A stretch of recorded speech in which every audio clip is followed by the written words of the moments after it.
हिंदी सक्तीचा शकुनी मामा आहे. चले राष्ट्रवादी शरद पवार पक्ष तुमच्यासोबत येण्याबद्दल सुनील तटकरे एक महत्त्वाचं वक्तव्य केलंय की जर शरद पवारला आमच्यासोबत यायचं असेल आम्हाला भाजपकडून परवानगी घ्यावी लागेल, तर जर ते तुमच्यासोबत आले पण ते आमचे वरिष्ठ बघून घेतील ना. तुम्हाला चालेल का? शरद पवार चालेल का नाही चालेल हा निर्णय आमचे वरिष्ठ बघतील. ते मला बोलण्याचा अधिकार नाही. सर हिंदी में जानना चाहेंगे कल राज ठाकरे ने सवाल मीरा रोड में कि और उसमें उन्होंने कहा कि अगर राज्य सरकार फिर से पहली से 5वीं कक्षा तक हिंदी ऑप्शनल लाने का कोशिश करेगी तो हम स्कूल बंद कर देंगे। मैं राज साहब को बोलूंगा स्कूल बंद करने के बजाय मदरसा बंद कर डालो ना, क्योंकि मदरसा के अंदर पढ़ाई नहीं की जाती है। मदरसा में कोई भी मराठी नहीं सिखाई जाती है, वहां तो उर्दू की सख्ती है।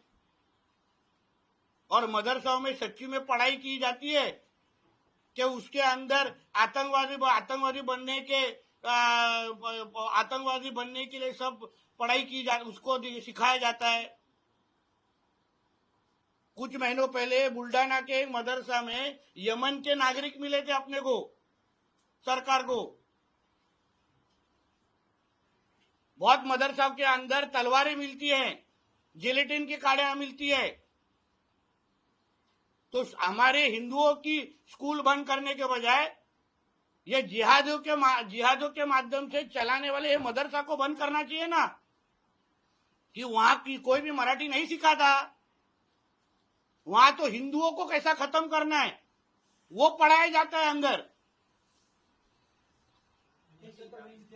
अगर कोई मराठी में बात नहीं करता है तो उसके कान के नीचे जरूर मारा जाएगा। फिर एक बार उन्होंने अपनी इसलिए बोल रहा हूं ना, तो वो कान के नीचे बजाने की आवाज ये उधर की ही नया नगर से निकलनी चाहिए, क्यों नया नगर में कोई भी मराठी बोलता नहीं है।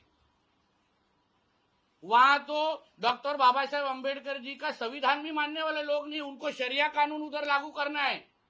कोरोना के बाद कोई उधर मास्क पहनता नहीं था, किसी ने वैक्सीन नहीं ली थी। लव जिहाद, लैंड जिहाद का अड्डा है वो नया नगर उधर का मीरा रोड का। तो वहां कभी मराठी की शक्ति होगी, वहां क्यों कान के नीचे आवाज नहीं निकलेगी। मैंने आपको वीडियो बताया ना, धमकियां दी जा रही है कि किसी कुत्ते में दम है तो आ जाओ। हमारे ये देश को इस्लाम राष्ट्र बनाने की जो जिहादियों की जो कोशिश है ना, उसको रोकने के लिए हम सब हिंदू बन के साथ में आने चाहिए। हिंदू बन आपस में हिंदू अगर लड़ेंगे ना तो भेंडी बाजार में शीर कुरमा की पार्टी होगी और क्या होगी। सर राज ठाकरे ने ये भी कहा कि आपके पार्टी के एक सांसद थे निशिकांत दुबे, ऊपर एक टिप्पणी करते हुए अरे बाकी लोगों को भी न्याय दो ना, सभी आप ही पूछ रहे हैं यार। क्या कहेंगे जिस तरीके से राज ठाकरे ने कहा है कि देखिए निशिकांत दुबे जी ने जो कहा है उसके बारे में भारतीय जनता पार्टी के हमारे आशीष शेलार जी हो और हमारे सभी लोगों का मत है कि वो हमको मान्य नहीं, हमारी भूमिका वो नहीं है। जो वो बोल रहे हैं उससे हमको हमारा बिल्कुल समर्थन नहीं है। मगर हमको हिंदुओं में भी इस तरीके से बटेंगे तो कटेंगे करना नहीं है। हिंदुओं को साथ में रहना जरूरी है। एक है तो सेफ है, ये हमारे पंतप्रधान मोदी जी ने क्यों नारा दिया था। एक रहेंगे तो ही सेफ रहेंगे, वरना ये लोग आपस में आपको लड़ा के इस हमारे राष्ट्र को इस्लाम राष्ट्र घोषित कर देंगे। आज लंदन में देखिए क्या हो रहा है। आज अमेरिका का महापौर का मेयर का कैंडिडेट कौन है।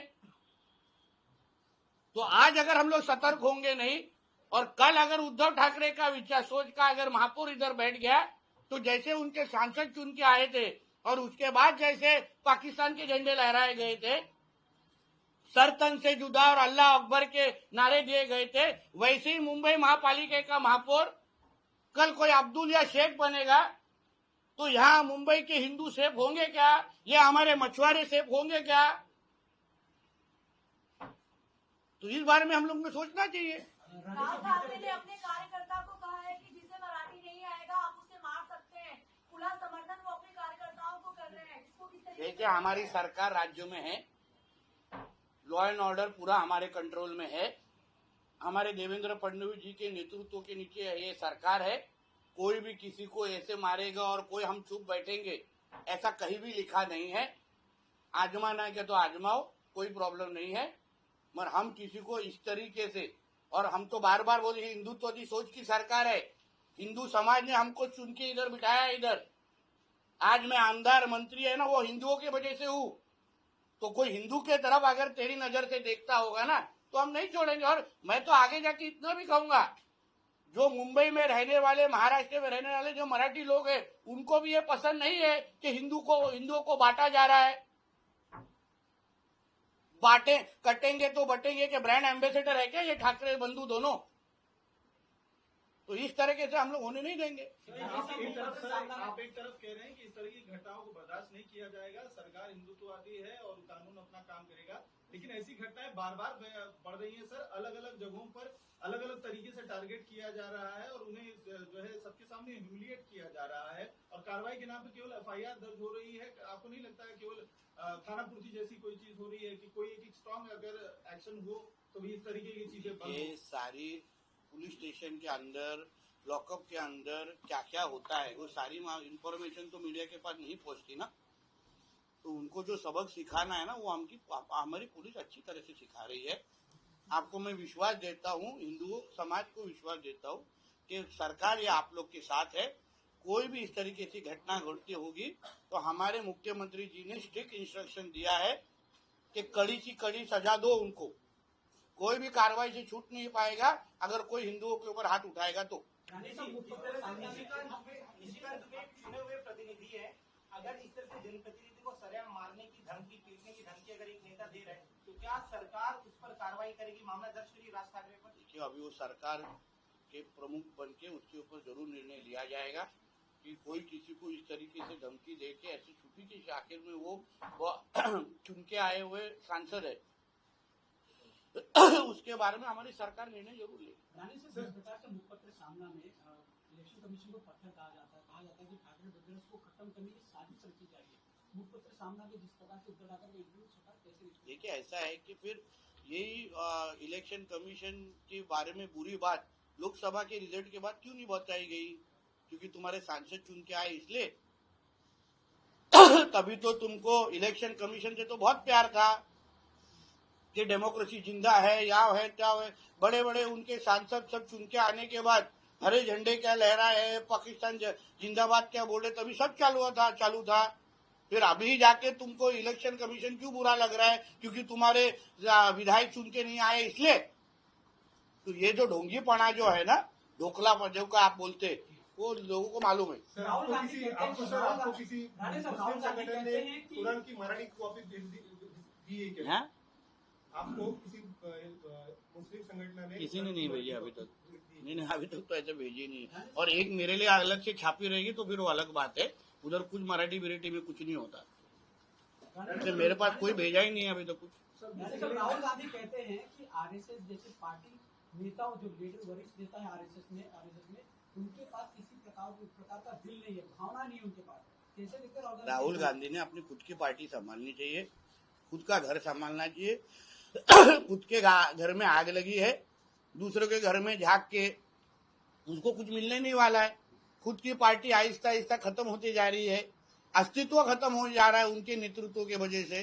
तो पहले खुद के पार्टी पे ध्यान डाले। सर, बीते दिनों सीएम फडणवीस द्वारा सदन में एक बयान दिया गया जिसमें उन्होंने कहीं न कहीं उद्धव ठाकरे को एक ऑफर दिया था साथ आने का, अलायंस का। इस पर उद्धव ठाकरे रिएक्ट करते हुए कहते हैं ये अंदर की बात है। ये अंदर की बात क्या है? सर, कुछ ऑफर विफर नहीं दिया था। हम लोग उधर ही, मैं उनके पीछे ही बैठा था, अभी आप लोग को वो ऑफर लगा, हम लोग को ऑफर नहीं लगता है। वो हम लोग अंदर बाहर की कुछ बात नहीं है। जो है हम लोग आज हम महायुति में एकनाथ शिंदे साहब की शिवसेना और हमारे अजीत दादा की राष्ट्रवादी, उनके साथ में हम लोग बहुत ताकत से लोगों के लिए काम कर रहे हैं। खत्म हुए आदमी को कौन साथ में लेगा?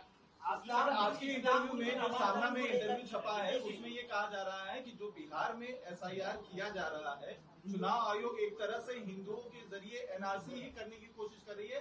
ये NRC सिर्फ मुसलमानों के खिलाफ नहीं, ये हिंदुओं के खिलाफ भी है और उसी तरीके की ये कोशिश है जो आगे चल के चिंता है महाराष्ट्र में भी इसको लागू किया। कास्ट सेंसस बोल रहे ना, कास्ट सेंसस की बात है।